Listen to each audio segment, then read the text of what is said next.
My name is Ajanta Chandan. I'm founder director of Itiha.com. Itiha.com is a marketplace website. It's a social enterprise to support women, micro entrepreneurs, farmers, self-help groups, etc. We create livelihood. We organize the unorganized sector of homemade food sector. Before starting Itiha.com, I was running Italian fast food joints. During that period, I wanted to source some of the ingredients from the local vendors, micro entrepreneurs, basically women entrepreneurs.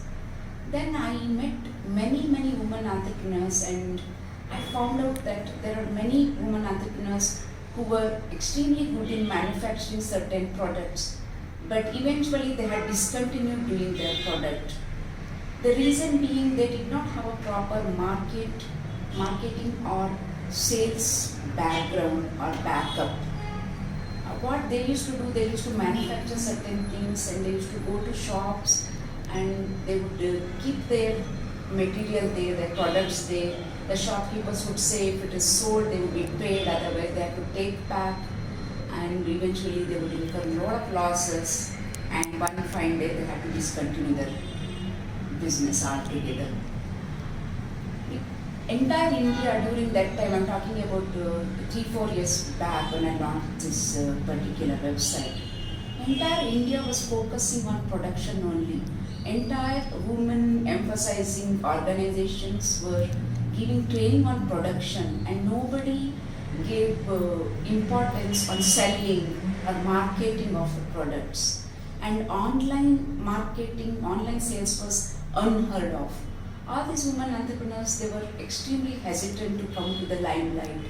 They weren't aware of food safety and other aspects of food products like licensing, packaging, presenting the product.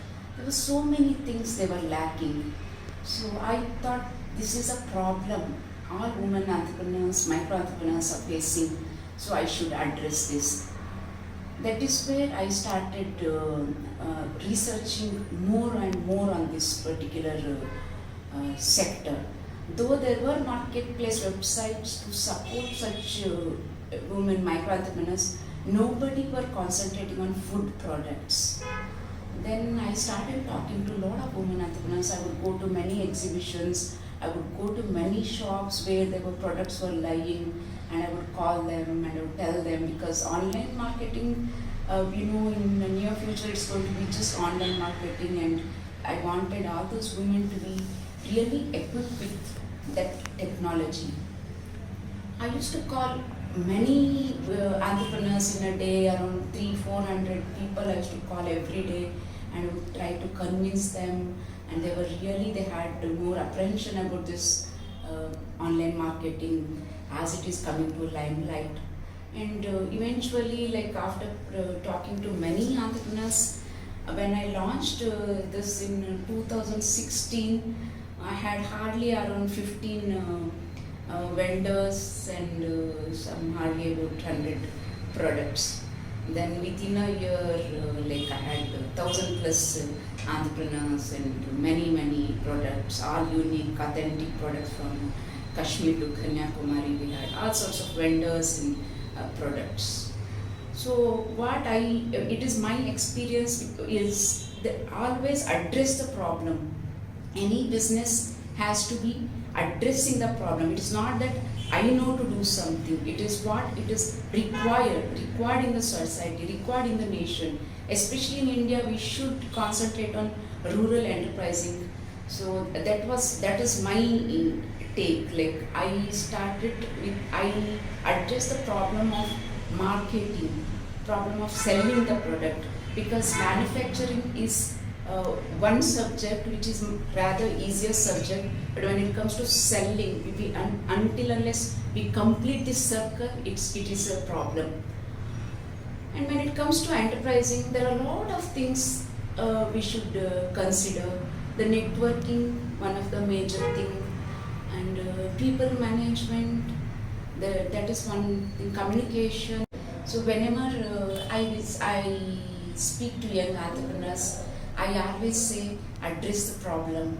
And to become an entrepreneur, it is not that you need to have a business background, or you should be financially sound.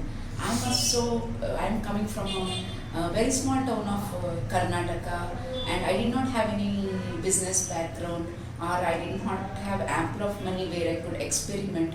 But I just saw that there is a problem, and I wanted to address that.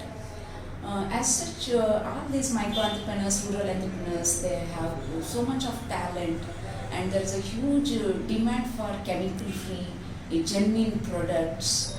But nobody were completing the circle. I mean, joining the customers and the manufacturers. So I saw there was a gap in between, and I stepped into it, and that is what is my journey. So, enterprising is not something very difficult, but at the same time be cautious and take it as a challenge. And I always tell there are 5 P's. Everybody should concentrate on the people. People is the most thing when it comes to enterprising. People are like our client, our customers, our financial supporters, all are people. So that is a key thing. Then the pricing, the product, the promotion, there are planning and your business plan. There are so many aspects, there are so many P's. If you start answering all those P's, then you come to a conclusion where what you should be doing. Then you will have a complete business plan. Then you can start doing your business, or you can start your enterprising journey. So what I want to conclude is keep your eyes and ears open, and try to help as much as rural entrepreneurs. So my wish is that all the young entrepreneurs join their hands in uplifting rural entrepreneurs, micro entrepreneurs, and we all together can build a better nation. Thank you.